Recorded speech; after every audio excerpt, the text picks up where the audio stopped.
أعوذ بالله من الشيطان الرجيم. بسم الله الرحمن الرحيم. الحمد لله رب العالمين الذي هدانا لهذا وما كنا لنهتدي لولا أن هدانا الله والصلاة والسلام على أشرف الأنبياء والمرسلين مولانا أبو القاسم محمد اللهم صل على محمد وآل محمد وعلى أهل بيته الطيبين الطاهرين المظلومين ولعنة الله على أعدائهم أجمعين. أما بعد، فقد قال الله في قرآن المجيد: بسم الله الرحمن الرحيم. إنما وليكم الله ورسوله والذين آمنوا الذين يقيمون الصلاة ويؤتون الزكاة وهم راكعون. اللهم صل على محمد وآل محمد. Let me begin by congratulating you all on your beautiful new center. Sabko bahut bahut mubarak on this beautiful day that you guys have taken over this center. And on Eid, whenever we're all going to be celebrating it, heartfelt Eid Mubarak to you all. One of the most asked questions when people come to discuss with us, and especially when we're even discussing amongst ourselves, in regards to the Willayah of Imam Ali is why, if it is so important, if it is so crucial to our religion, does Allah subhanahu wa ta'ala not mention it in the Quran? Why is it that something that is so pivotal to the success of our religion is it that Allah has not mentioned it in the Quran? Tonight I want to give you two occasions in which Allah subhanahu wa ta'ala has either referred to the Willayah of Imam Ali or He's referred to an event in which the Willayah of Imam Ali is established. Okay? Aside from this, every ayah of the Quran is about Imam Ali. We can go through the Quran for years on years and explain the ayah after ayah about Imam Ali, but tonight let us focus on 2 or 3 key ayahs. The ayah that I recited, if we give you a translation, it translates as: your ally or your wali is none but Allah and His Messenger, and those who have believed, who establish prayer and give zakah, and while they bow, while they are in ruku' in worship. Okay? This is from the Holy Quran, verse 55 of Surah 5, Surah Ma'idah. This is a vital ayah in establishing the words of Ameer Imam Ali alayhi salam. It's for this reason that this ayah is actually known as Ayat-ul-Willayah. And when I explain to you the situation under which it was revealed, I think this will become a lot clearer. But before we even do that, let us take the ayah at face value, okay? Allah has established that your Allah, your wali, your leader is Allah. Okay, we will accept that. Then Rasulullah, we will accept that as well. Then He gives us a third caveat, a third condition by which anybody who fulfills this condition, we can take as our leader. Okay? Without looking into the tafsir, without looking into, just read the ayah and understand it, that man who establishes his prayers, who gives zakat while in ruku, that's a key bit, while in ruku, so that man you can take as a leader after Rasulullah.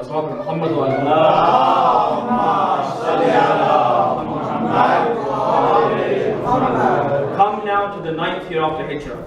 Come down to the 9th year and see this amazing year from Imam Ali alayhi salam, in which at Mubahila he is brought as the Prophet's self.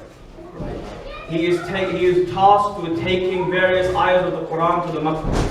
This is a very big year for Imam Ali, and the year after is the year of Al-Ghadeer. The day after Mubahila takes place 24th Dhul-Hijj. The day straight afterwards, 25th Dhul-Hijj, Imam Ali and the Prophet are in the Prophet's mosque. Abu Dharr al-Ghafari, the great companion, a true companion, narrates that I saw with my own 2 eyes, and if I lie to you, may I be blinded. And I heard with my own 2 ears, and if I lie to you, may I be deafened. That in the mosque of the Holy Prophet, in the holy city of Medina, around the time of Zuhr, the people were beginning to recite the Nawafil prayers, the 8 rakats prior to the Namaz Zuhr. And a poor man walks into the mosque of Rasulullah. When he enters, he says, "O people, I am a poor man. I am a needy, I am a miskeen. I beg one of you to give me charity."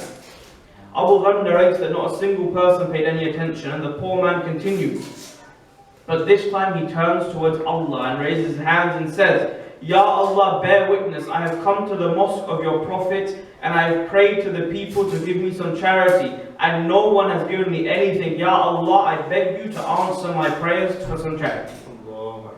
At this moment, Abu Dharr narrates that he noticed that the man approaches Ameer Momineen alayhi salam. He says, when I looked closely, I saw that Ameer Momineen had stuck out his little finger, the finger with a ring, and while in the state of ruku, he gave the ring to the man in zakat.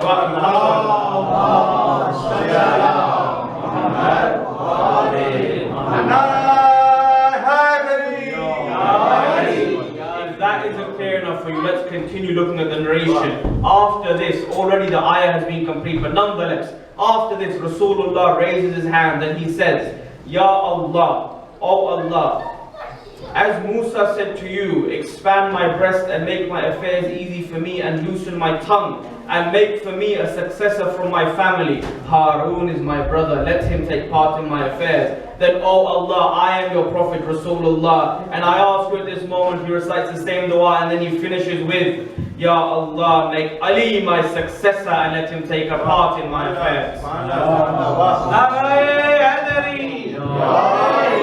It's at that moment that Jibreel descends and he reveals the ayat 55. Is that not clear? Is that not clear enough? A young child asked a beautiful question when we recited this previously. How is it that if we say Imam Ali is the most, he is in complete awe of Allah while in prayer, how you cannot even distract him if you attack him? How is it then that he hears the dua of the man? The answer is simple. Initially the man prays to the people. The man asks the people, oh people, give me some charity. Then when nobody gives him charity, he turns to Allah subhanahu wa ta'ala and he says, Ya Allah, I am in your Prophet's mosque and give me some charity. I ask you to complete my dua for some charity. It is said to us that when he asks Allah, now he is entering into the realm in which Imam Ali and Allah are in prayer. And Jibreel descends to Imam Ali and says, oh Ali, give the man the charity.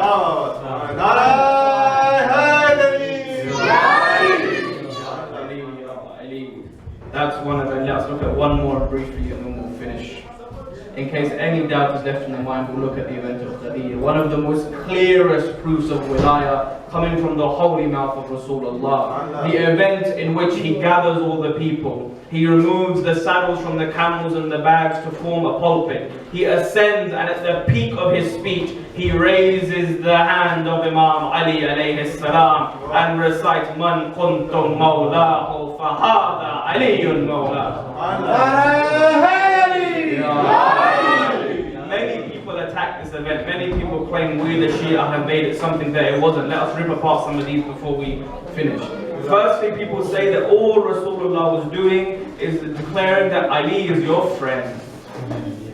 Now there is an explanation for this, let's be fair. An event takes place prior to Hajj in which one of the so-called companions has a disagreement with Imam Ali, and then the people claim that such was the issue that Rasulullah felt the need to gather the people and say, worry not, Ali is your friend. If I'm your friend, Ali is also your friend. Is this logical? If Rasulullah, the situation is such that he stops at the Ghadeer, he says that those people who are lagging behind, bring them forward. Those people who have gone ahead, bring them back. This is the height of the Muslim Ummah at this point. We have hundreds of thousands of Muslims potentially, if not at least a huge number. He says, gather as many of them as are here on Hajj, for I have to make a statement. Okay, then he makes an hour-long statement.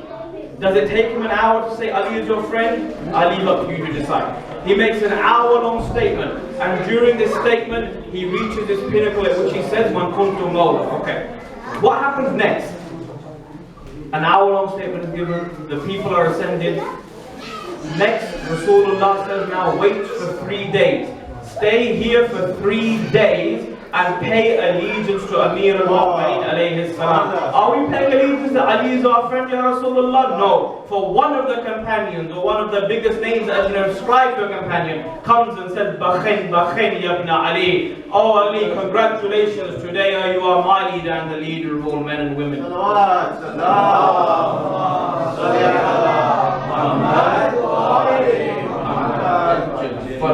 Bismillah. Recite the Salawat of Muhammad.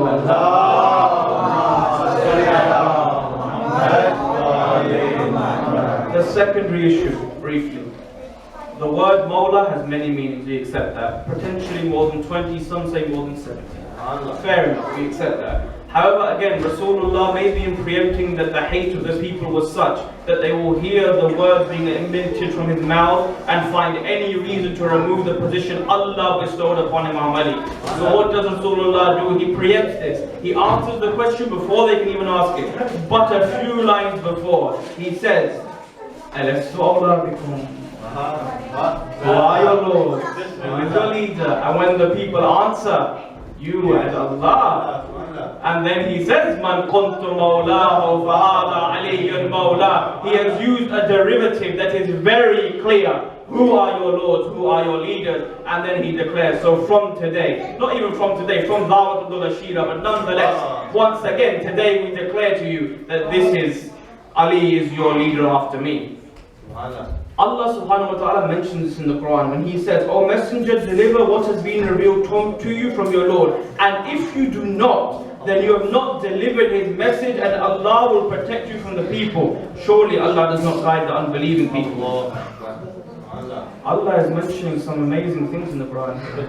If you do not deliver this message, your whole prophethood is being pointless. As Sayyid put it beautifully last week, he said, no, forget the whole prophethood. The prophethood of all of their prophets up to Nabi Adam. No, forget that. The whole point of creation arises on this day in Al-Ghadeer. Without Ghadeer, everything falls apart. That's what Allah is saying in the Quran. And if we take the simplest meaning, that the whole prophethood of Rasulullah, the prophethood that in a year's time from this event will end, if that whole prophethood is pointless just because he did not give this message, then what an important message he must be giving. And can he be giving a message in which he is simply saying Ali is your friend?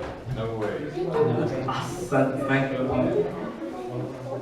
Let's recite last one.